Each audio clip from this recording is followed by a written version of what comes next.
and laboratory medicine and neurology at Rhode Island Hospital and the Warren Alpert Medical School of Brown University. Dr. Donahue earned his MD degree from Tufts University School of Medicine in Boston, Massachusetts, where he also completed a residency in neurology, followed by a fellowship in neuropathology at RIH Brown. After spending 4 years working at the New Jersey Neuroscience Institute in Edison, New Jersey, he joined the faculty back at RIH, where he is now director of the Neuropathology Fellowship Program. In addition, he serves as co-director of the Brain Sciences course for first-year students at Alpert Medical School and director of the Neuropathology elective for third and fourth-year students. Dr. Donahue loves teaching and has received numerous teaching awards and accolades from Alpert Medical School. He has co-authored over 60 peer-reviewed publications and performed forensic neuropathology consultations for multiple medical examiner offices and jurisdictions. Thank you, Angelica. I'm going to share my screen. Now I'm going to share sound and share the screen again. Here we go. Let's see. Here we go. And the share. And the laser pointer. And everyone should be all set. Here we go. Okay. Thank you so much, Angelica. And thanks to everybody who was asked to write a promotion letter for me and did so. I thank you so much for all of your help and support. My smoke detector started chirping at 4:30 this morning, and so my I'm a bit of a brain fog. So if I misspeak today, that's probably why. But hopefully things will go smoothly.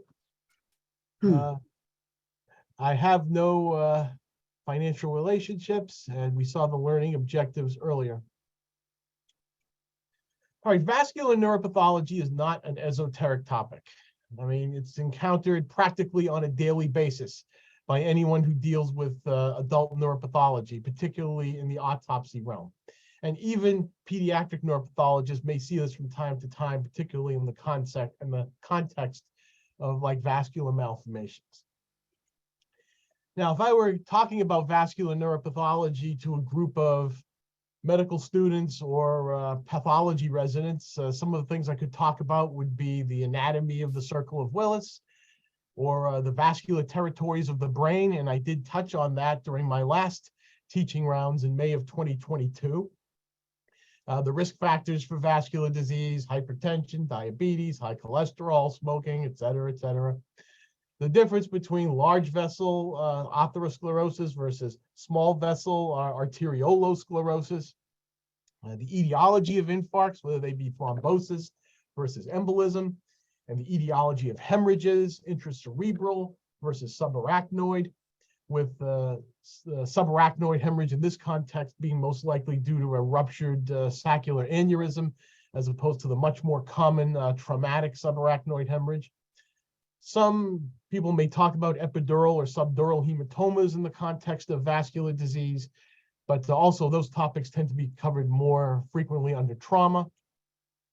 We could talk about the morphology and evolution of infarcts with acute, subacute, and chronic, with your initial neutrophilic infiltrate, followed by the influx of lymphocytes and foamy macrophages, followed by reactive gliosis and cavitation. With liquefactive necrosis, it's probably the first form of necrosis that medical students hear about that's not coagulation necrosis. There's the morphology and pathophysiology of ischemia with the red dead neurons and the excitotoxicity with the NMDA receptor and glutamate, aspartate, and so on. There's all the vascular malformations, including AVM, with the abnormal arteries and veins with intervening brain parenchyma, the cavernous angioma, or cavernoma, as neurosurgeons will say, usually a group of thin-walled veins clumped together without intervening brain parenchyma, and then the venous angiomas and capillary telangiectasias that are seen at autopsy incidentally. You have the different forms of aneurysms, the saccular, the fusiform, and the mycotic. And despite the name, mycotic aneurysms are only rarely caused by fungi, most often caused by bacteria. And then in the more esoteric realm, the rarer causes, we have the vasculitides, including giant cell arteritis. And when it's temporal arteritis, it's not all that uncommon. There's primary CNS angiitis or vasculitis and polyarteritis nodosa. You have your inherited disorders, of which there are many of them. The one that's probably most common is CADASIL. You have cerebral amyloid angiopathy, and then you have vascular dementia. So I could cover any of these topics, but an audience of neuropathologists would be familiar with most, if not all, of these topics. And neuropathologists often teach these topics to medical students, rotating residents, and neuropath fellows, and the fellows likely lecture on these topics as well. So I was sort of agonizing over how to approach a lecture on vascular neuropathology to a virtual room full of neuropathologists. So what I came up with is I'm going to talk about 5 clinical cases, and the purpose in each case is to demonstrate one of the following.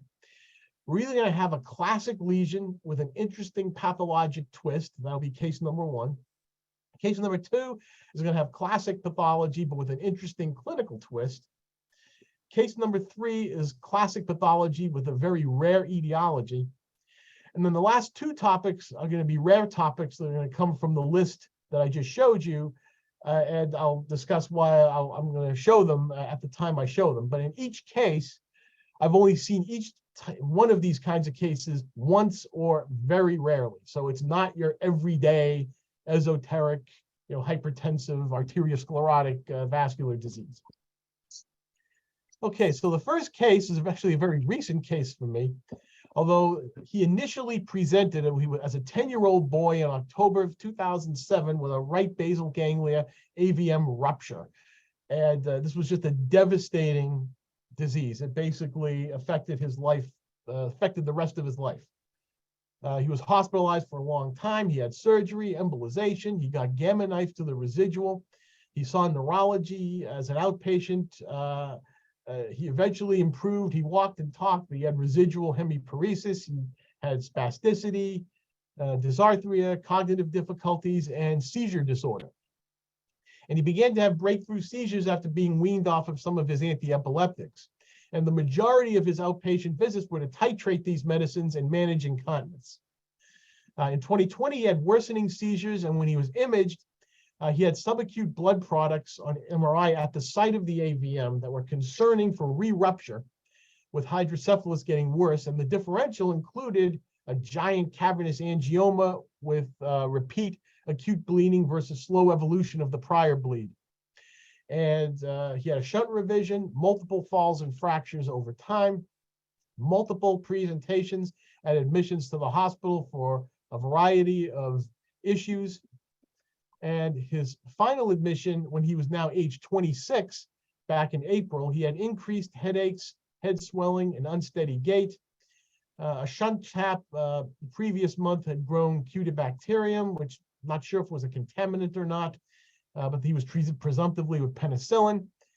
He had an EEG that showed generalized multifocal encephalopathy, with an epileptogenic focus, but no active seizures. A head CT scan showed cerebellar tonsillar herniation that had increased since March 8th, and an increasing cystic hypodensities extending from the encapsulated hematoma, and increased obstructive hydrocephalus. He complained of abdominal pain, vomiting, and headache. There may have been kinking of the shunt. And then finally, on April 24th, he was suddenly found unresponsive at 8:10 in the morning. A family member was in the room and said that there was no seizure. He just became unresponsive. He was in asystole. He could not be resuscitated. A full autopsy was requested, and a general autopsy was unrevealing for a cause of death. And so they placed the blame squarely in the CNS. Now, this is the brain sitting on the table waiting to be cut. And you can see the prominence of the cerebellar tonsils, indicative of the cerebellar tonsillar herniation. Now, when we went to separate the cerebellum and brainstem at approximately the level of the midbrain, we got a surprise and saw this huge cyst with this greenish-like fluid, and you can see the mass effect with the aqueduct being compressed off to the side. It was a right to left midline shift. And when we made our first section through the mammillary bodies, we had this humongous hematomatous lesion.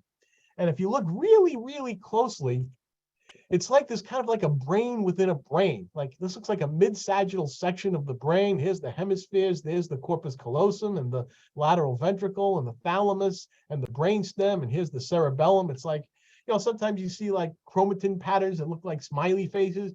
Well, here's an organizing hematoma that looks like a mid-sagittal section of a brain. It's fascinating. But here's a more posterior section. You can see some of this cystic material developing adjacent to the hematoma.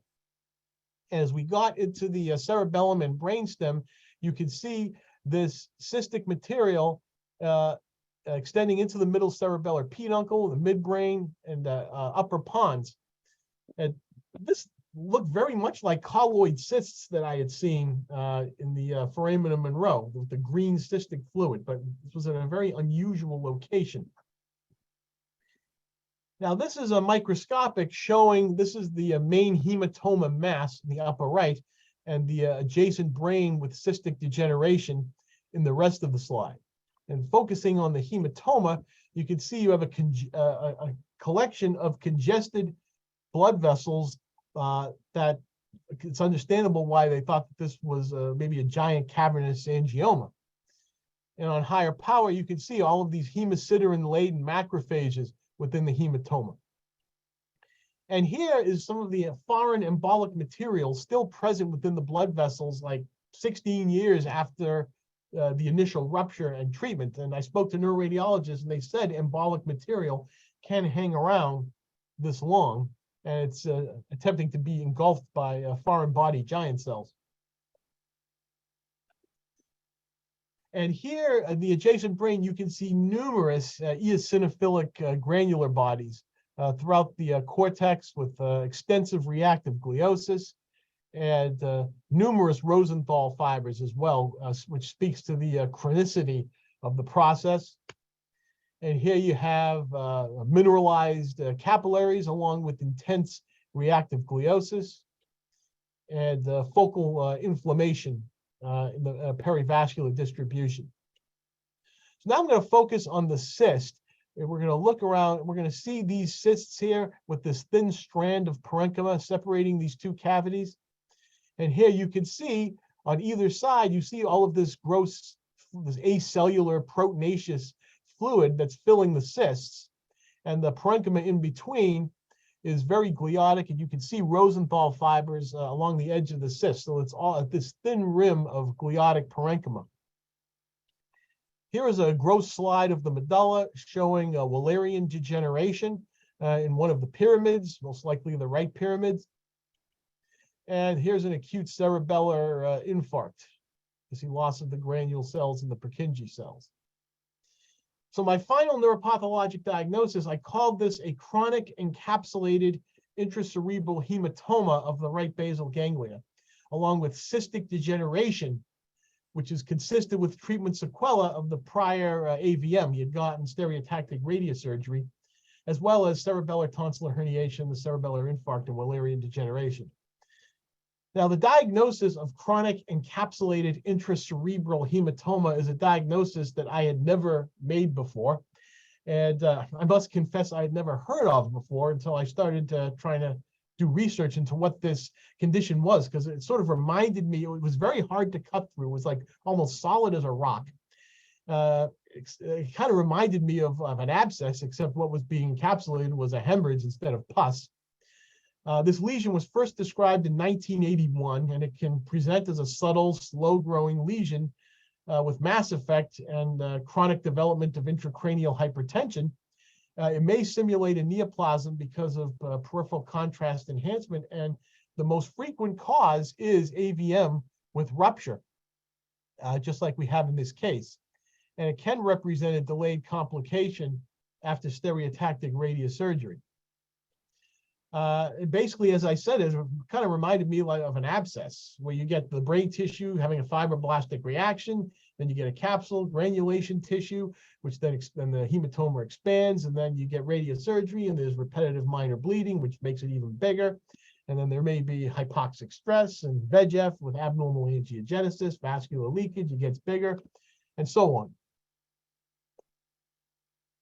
Regarding the cystic degeneration, I found this review from 2018 that looked at 2,619 patients across 22 studies.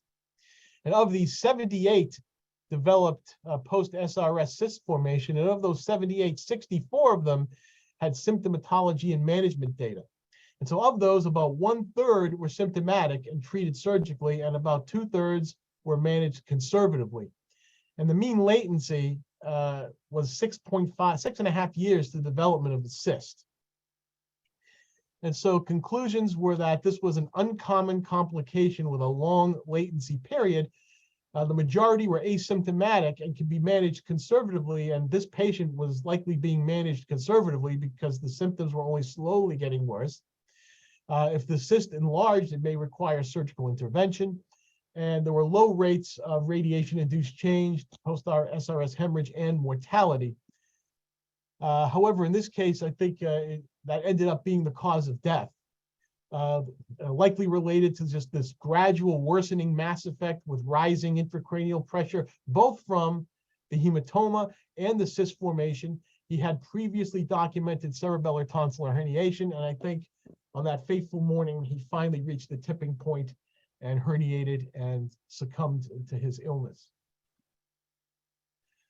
All right, let's move on to the second case. Now, this second case came to me from JFK Medical Center in Edison, where I worked from 1999 to 2003. And they still send me like 1 or 2 brains a year for consultation. So this is not a medical examiner case. This is an in-hospital case of a 63-year-old man who underwent a right carotid endarterectomy for stenosis, did well immediately post-op, and on post-op day 3, he's getting ready to go home, and then he becomes acutely unresponsive. Head CT shows a massive intracerebral hemorrhage. He's made comfort measures only, and it's a very sad outcome to what should have been a routine surgery. And on brain cutting, you have a pretty routine, massive right-sided intracerebral hemorrhage, extending into the ventricles, midline shift. You've got the secondary brainstem or Duray hemorrhages. So you get transtentorial herniation. I'm not going to show you microscopy of this because the microscopy of acute blood is very uninteresting. And so just signed it out as a massive hemorrhage with extension into the ventricular system. And then the interesting part about the case is the clinical history of the recent right carotid endarterectomy. And so the interesting aspect about this case is the phenomenon of intracerebral hemorrhage after carotid endarterectomy. And this is the first and only time that I believe I've ever seen this. As I was researching how often this could happen, I came across 2 articles that were released within 2 months of each other in 1988, one from a vascular surgery group and one from a neurosurgery group. I remember where I did my neurology residency, there was a turf war between the vascular surgeons and the neurosurgeons as to who was going to do the carotid endarterectomies. And at that hospital, the vascular surgeons were doing the majority of them, with the neurosurgeons trying to make inroads. I'm not sure where it stands where I'm working now, but I think the neurosurgeons do a fair number because I do sign out a lot of gross onlys with atherosclerotic plaques. But for the vascular surgery article at New York University, there were 1,500 CEAs reviewed over a 10-year period in the 70s and 80s, and there were 11 post-op hemorrhages for an incidence of 0.7% with a mortality of 36%. The hemorrhage occurred a mean of 3.3 days after the surgery, but anywhere from immediately post-op to 10 days. The neurosurgery article came from Mayo Clinic, where 2,362 consecutive CEAs in the 70s and 80s were examined. There were 14 post-op hemorrhages for an incidence of 0.6%, all within the first 2 weeks of post-op, all ipsilateral to the side of surgery, with 8 deaths, so a very high mortality if you're unfortunate enough to get this. And then Mayo Clinic Neurosurgery continued their study into the 1990s, where another 2,747 consecutive CEAs were reviewed. There were 12 post-op hemorrhages with a mortality of 0.4%. So all within the first 8 days post-op, again, all ipsilateral to the side of surgery with a very high mortality rate, 7 out of 12. And of 8 patients with cerebral blood flow measurements, 5 of them had a greater than 100% increase, or what they called a doubling of the cerebral blood flow. So in terms of the risk factors and mechanisms for ICH after CEA, pre and post-operative hypertension, certainly. And then the carotid stenosis causes chronic hypoperfusion of that hemisphere, and that causes autoregulation to be impaired, blood pressure autoregulation. And so when there is finally relief of this high-grade carotid stenosis, there's subsequent hyperperfusion that is not corrected because of the impaired autoregulation. And so this surge of blood ends up causing these massive hemorrhages. Some cases report perioperative cerebral ischemia, and other patients were on anticoagulation at the time, and that may have been a contributing factor. But the most common cause suggested is impaired autoregulation due to the chronic hypoperfusion and then subsequent relief of the stenosis. But fortunately, this is a very rare complication. And as I said, that's the only case that I have ever seen of this phenomenon. Let's move on to case number 3. Now, this is the only case that is a surgical specimen and not an autopsy specimen of the 5 that I'm going to discuss. So this woman was 71 years old when she presented with headaches and fatigue a month prior to admission. She had an elevated SED rate, underwent a temporal artery biopsy that was negative, but she continued to have these throbbing headaches, confusion, disorientation, and fever. And so she presented to the doctor's office and ended up getting sent to the emergency room.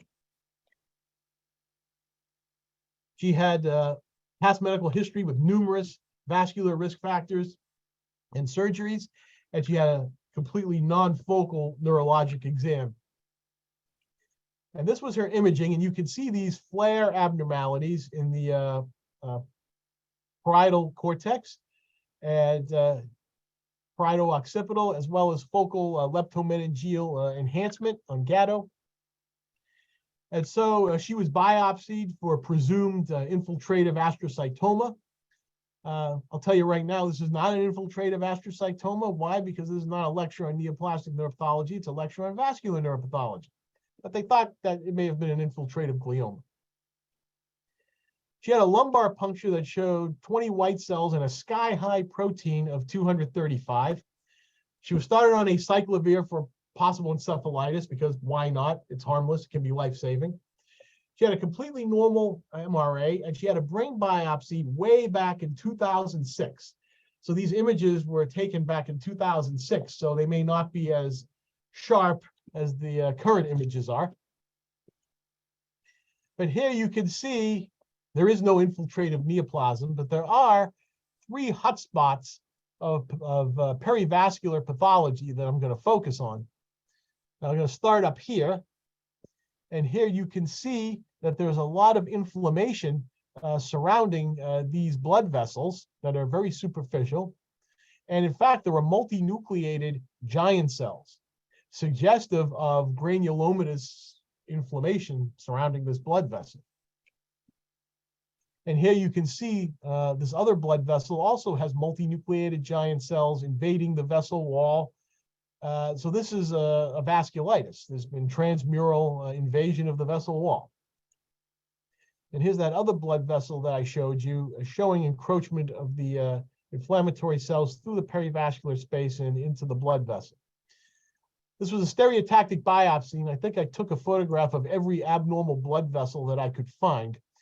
Here you can see inflammation around another blood vessel, which is thickened.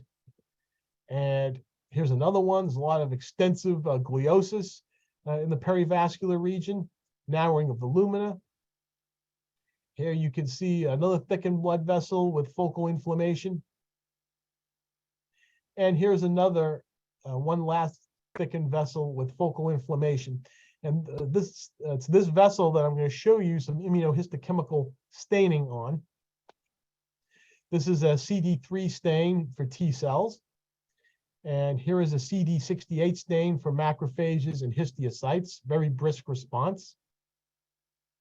And this is a stain for beta amyloid showing amyloid angiopathy. So all of these vessels are infiltrated by amyloid. And here's another amyloid stain showing additional amyloid angiopathy, as well as a mature neuritic plaque with a central amyloid core. There's another view showing amyloid angiopathy.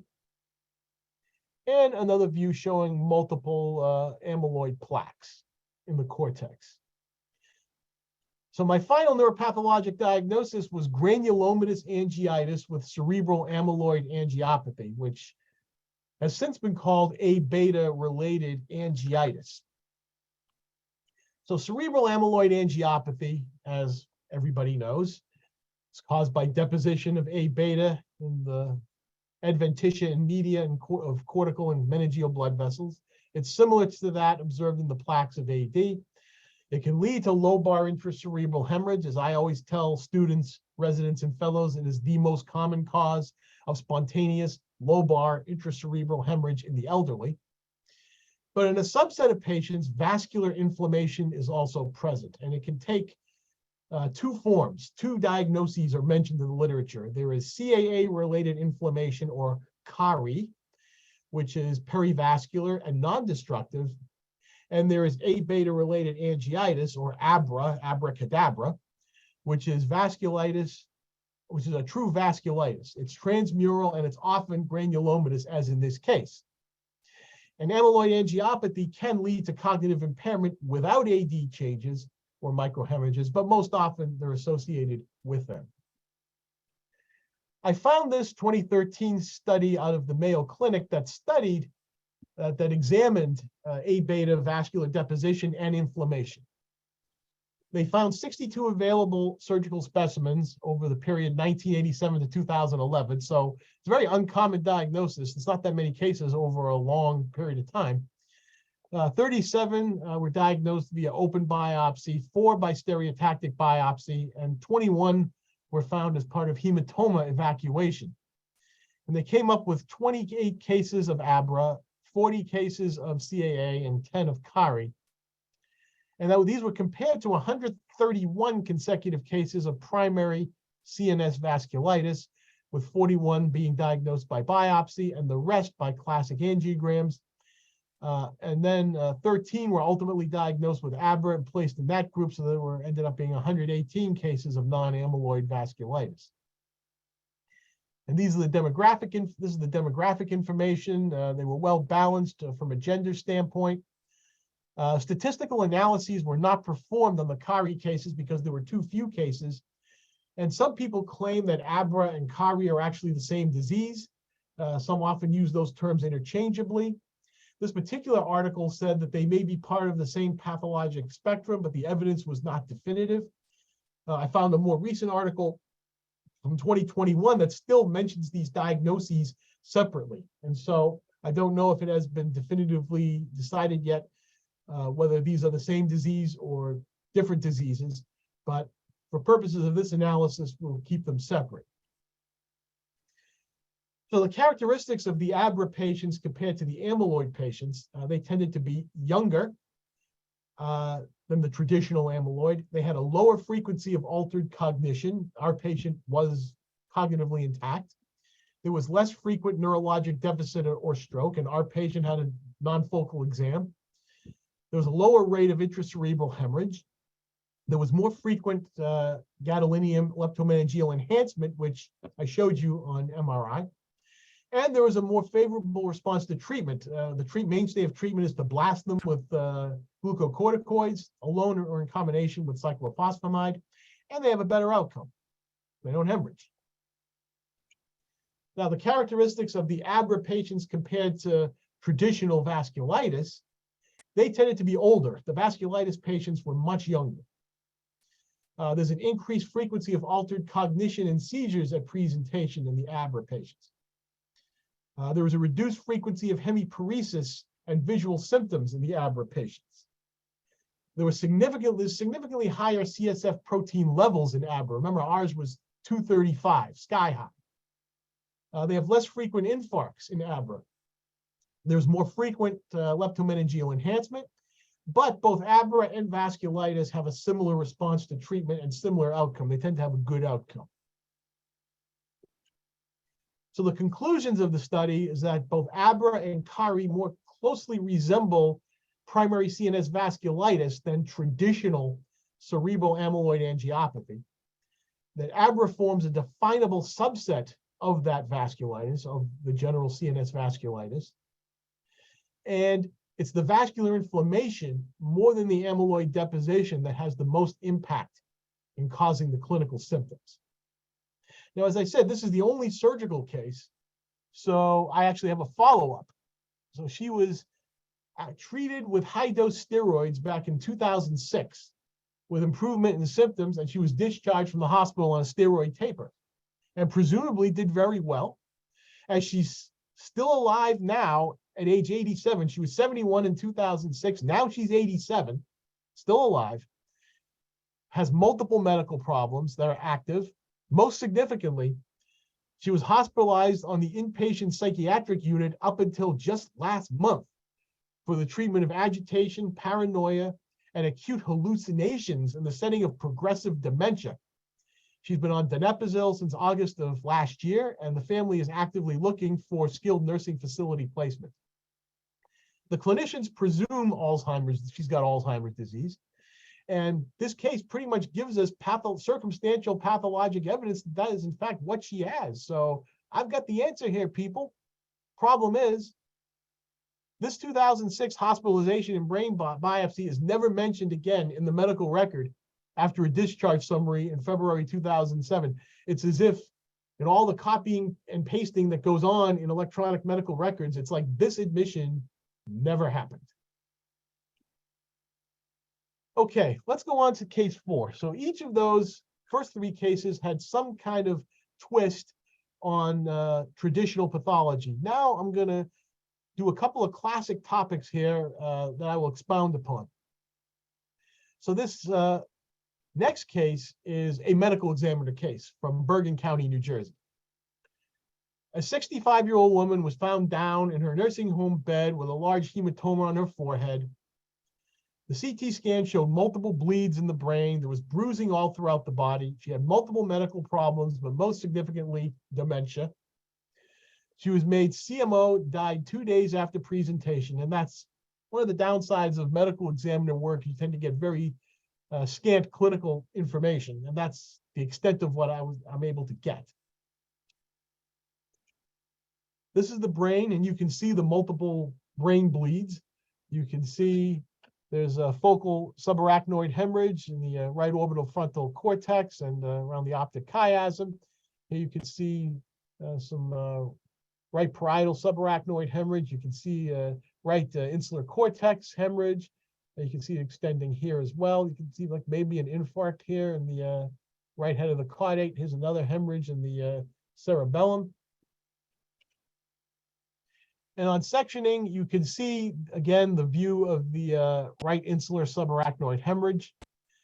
There's also this chronic infarct in the left anterior caudate nucleus.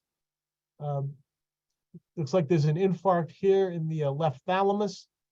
Looks like there's duskiness in the cingulate gyrus, and possible Wallerian degeneration in the medullary pyramid.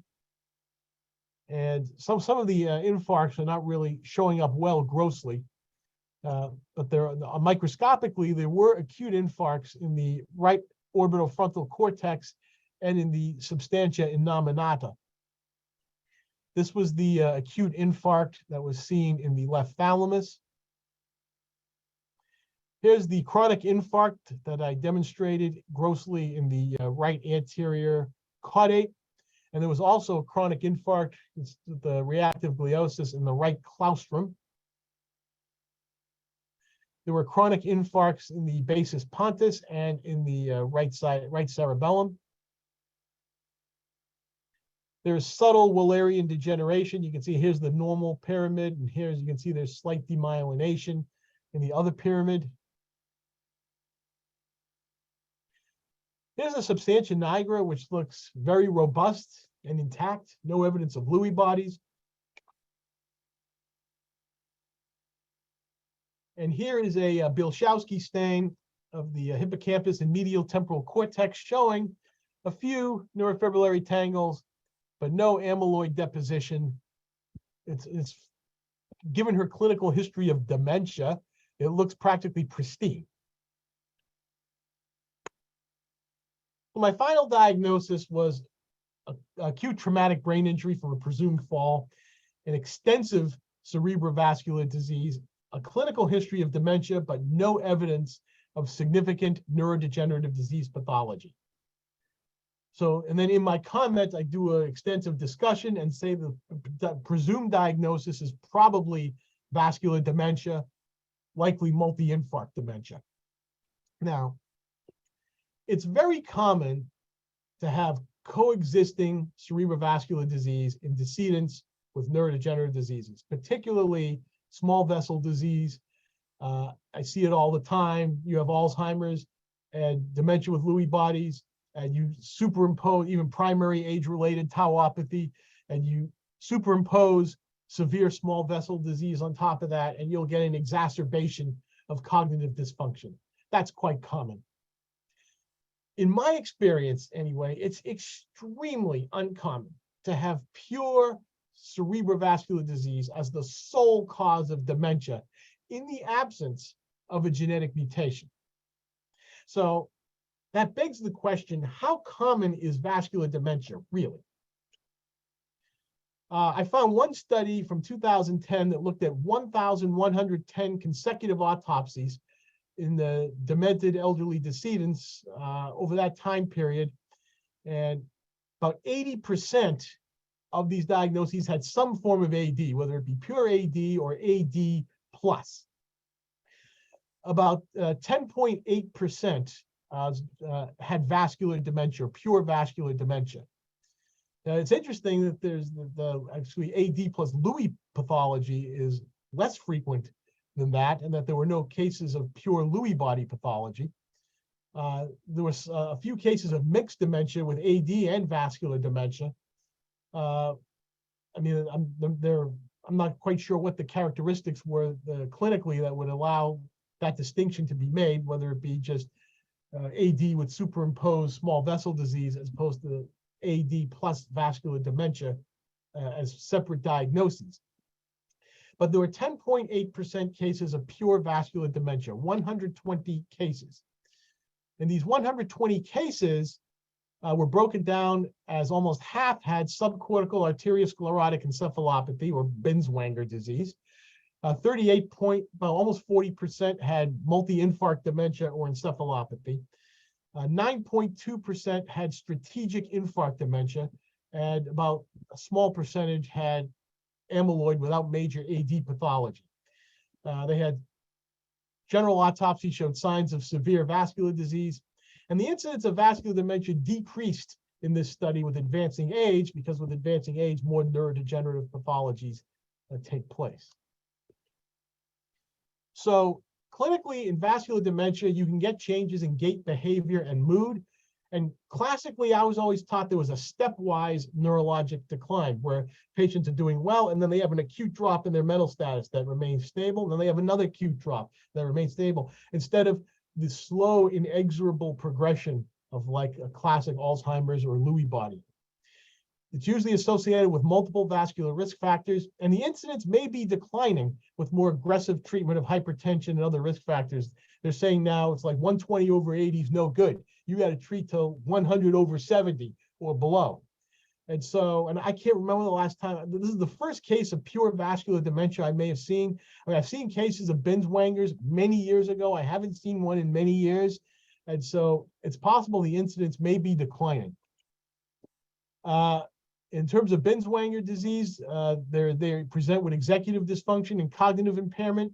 And you see pathologically severe small vessel disease with widespread white matter demyelination without frank necrosis or infarct. And so it's basically a leukoencephalopathy. It's just white. It's one of the demyelinating illnesses with a vascular etiology. In multi-infarct dementia, you get multiple strokes of various sizes in several locations. That's probably what's happening in this case. In strategic infarct dementia, you get well-placed infarcts that disrupt specific circuits, like between the prefrontal cortex and the deep gray matter nuclei. leading to executive dysfunction and personality change with a small lesion volume. And then pure amyloid angiopathy rarely can cause dementia through microvascular ischemic changes. So for me to make a diagnosis of vascular dementia, I need to see a clinical history of dementia. I need to see widespread or well-placed cerebrovascular disease pathology, and there needs to be no significant neurodegenerative disease pathology. And in my experience, this trifecta is extremely rare. And so studies that talk about vascular dementia, we need to see how they define, what are their criteria for defining vascular dementia, because in my experience, I almost never see this. All right, the last case is an uncommon diagnosis. We'll keep it simple. Tell you straight up, it's CADASIL. He presented at age 48 in 2006 with migraines. He was multiple ischemic episodes. He had a diagnosis of MS made, but then he had skin biopsy and MRI consistent with CADASIL. He had multiple outpatient office visits, with the last one being in 2017. He ended up going to a nursing home. He couldn't walk, progressive dementia, and he ended up succumbing in December of 2018 at age 61. We froze half the brain for the brain bank, so this is the fixed half, and you can see all of these. You can see this infarct in the white matter. You can see it in the basal ganglia. You can see there's this huge amount of modeling of the tissue consistent with infarct. There's another infarct here in the putamen, and so pretty straightforward. And so so why am I presenting a straightforward case of CADASIL? Well, I'm taking this section here and I'm going to use this as my virtual slide. So in case you ever need to see a case, show a case of CADASIL, hopefully you'll have this link handy. And so here you can see the devastation caused by all of this white matter, infarcts and ischemia. You've got the liquefactive necrosis with cavitation. There's demyelination. There's lots of reactive gliosis, and you can see how thick these blood vessels are on H&E stain. There was another good one right here. You can see how really thick these vessels are in this sea of demyelination and reactive gliosis. So you can play around with that image on your own, and you can use it to teach your trainees. So the diagnosis is CADASIL. So CADASIL was first described in 1955 as a familial Binswanger disease. It's linked, as you all know, to chromosome 19. It was discovered in 1993. The Notch3 gene was finally identified in 96. There's more than 700 families worldwide, with an estimated prevalence of 4 to 5 per 100,000. How does it present? Severe migraine with aura, sometimes with hemiplegic migraine. There's recurrent ischemic strokes with psychiatric symptoms. There's cognitive decline and dementia. And so, yes, these patients do have a bona fide vascular dementia. It's just associated with a genetic mutation. Seizures can be seen in late stage disease, and the treatment is merely symptomatic or supportive. And so the pathology is a non-arteriosclerotic, non-amyloid arteriopathy, which affects the small and medium-sized arteries in both the white matter and the meninges. The skin, the skeletal muscle, and peripheral nerves are also involved. And back in the day, we would often get skin biopsies to rule out CADASIL. Skin's a lot easier to get to than brain, unfortunately. It's caused by degeneration of vascular smooth muscle cells, and so you get PAS positive granules in the tunica media of the blood vessel, granular osmotic material seen on electron microscopy. And while most of the disease is in the white matter, you can see basal ganglia, thalamic, and brainstem infarcts as well. Now, this is a PAS stain from this same autopsy showing all of this positivity. I'm going to redo the laser pointer here. showing all of this PAS positivity, this granular positivity within the wall of the blood vessel. I don't have electron microscopy on this case, but I found a skin biopsy that I said was suspicious for CADASIL because I found this osmophilic material in the cytoplasm. We don't get much in the way of skin biopsies anymore. I guess they just make the diagnosis genetically now. From a genetic standpoint, it's autosomal dominant. As you know, the name is cerebral autosomal dominant arteriopathy with subcortical infarcts and leukoencephalopathy. It's autosomal dominant. The Notch3 gene functions in stem cell renewal, differentiation, proliferation, apoptosis. It's required for the normal function of vascular smooth muscle. The vast majority of genetic abnormalities are missense point mutations. The pathogenesis of how this mutation causes the disease is not entirely clear. For those taking board exams, I just want to mention a couple of other very rare disorders. There's the autosomal recessive equivalent of CADASIL called CAROSIL, also known as META syndrome.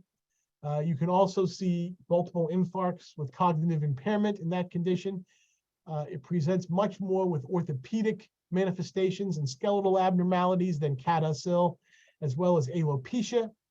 And it's caused by nonsense and missense mutations of the HTRA1 gene on chromosome 10q. And there are a group of retinal vasculopathies with cerebral leukodystrophies. They come by various names. You can see them there.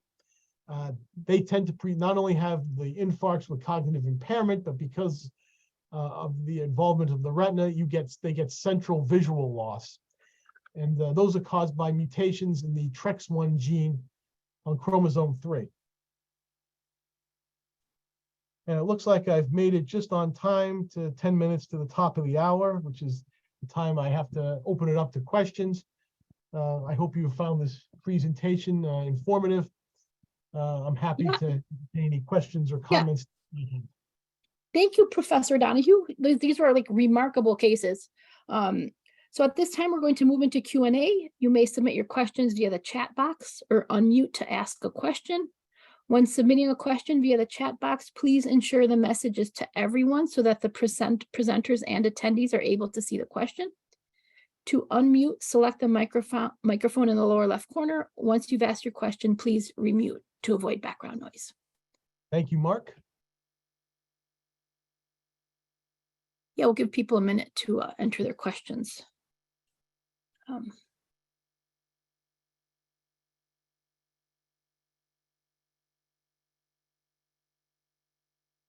Well, I think I'm going to ask a question. So the case one, that was kind of a crazy case. I was unclear, like, do you think the radiation caused it or it just coincidence? I think the radiation had some kind of impact, whether the radiation caused brain damage, which then caused cystic degeneration, or the radiation caused some sort of vascular proliferation that ended up causing micro hemorrhages that then became degenerated, and maybe it caused the expansion of the hematoma. And so I do think the radiation did end up causing it. It's just that it caused it over a very long period of time. I mean, he presented way back in 2007 when he was radiated in 2008, and then he lived another 15 years after that with this thing getting bigger and bigger ever so slowly until he finally went over the cliff.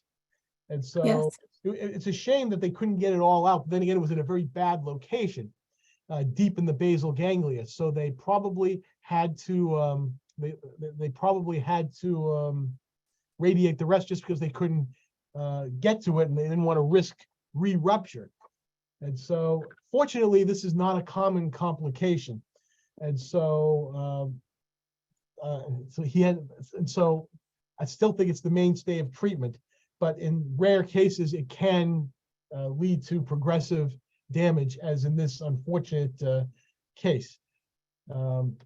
Yes, it's a very Okay. sad case. I mean, it's basically presented when he was only 10, and then just never, it was never the same after that. Okay. Mhm. Okay, so we have a couple questions in the chat. Mhm. Gabriella Yini asks, were the granular deposits notable on PAS stain in the caddisol brain? Sorry if you said and I missed it. Absolutely. I stained it with PAS, and they were prominent in that brain. I just unfortunately did not get electron microscopy of it, but the PAS definitely. Mhm. Okay. And then Manny Utset says, in ABRA, is there an antigen-specific immune reaction against beta amyloid? I believe there is. It's probably an autoimmune reaction to the amyloid. I mean, this is a very uncommon condition. It's the only one that I've ever seen. But I do believe that this is an autoimmune reaction to the antigens in the amyloid. And so I would say the answer is yes. Okay. And then Greg Wells says, for surgical case 3, has the patient relatively recently received an antibody workup for her psychiatric symptoms? I don't know. I just found that admission about, I found that admission as I was going through to present this case. I wanted to see if she were still alive. And I actually initially, I had presented this case at our grand rounds in 2006. And then I did a follow-up in 2017 at our grand rounds. And in 2017, she was 81 at the time and had no cognitive symptoms.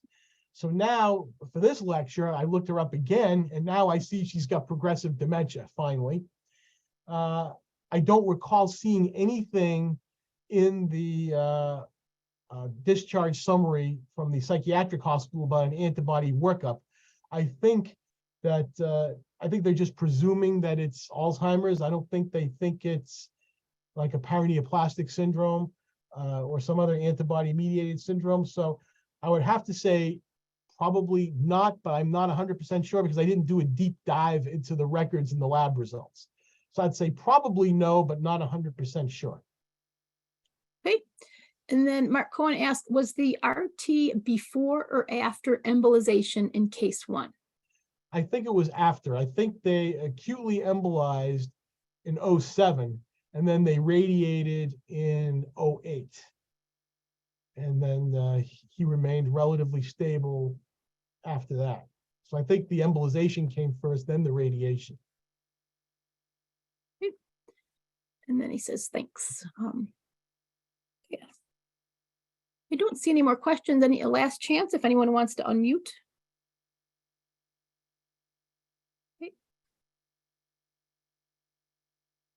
All right. Well, thank you very much, Dr. Donahue, and thank you to all of our attendees for joining today's AANP Teaching Rounds presentation. We would ask that you take a few minutes to complete a short evaluation. Completion helps ensure accurate reporting to the accreditation board. A link to the evaluation will appear on your PATH LMS screen upon conclusion of the Zoom meeting, or you can navigate back to the main course and select the evaluation option. Once you've completed the evaluation and selected your credit amount, please then select the appropriate certificate based on your credentials. The PowerPoint slides and recording will be posted to the AANP website in the next week. And once again, thank you to Dr. Donahue for an excellent presentation. This concludes today's session. Thank you, everyone. Hi, everybody.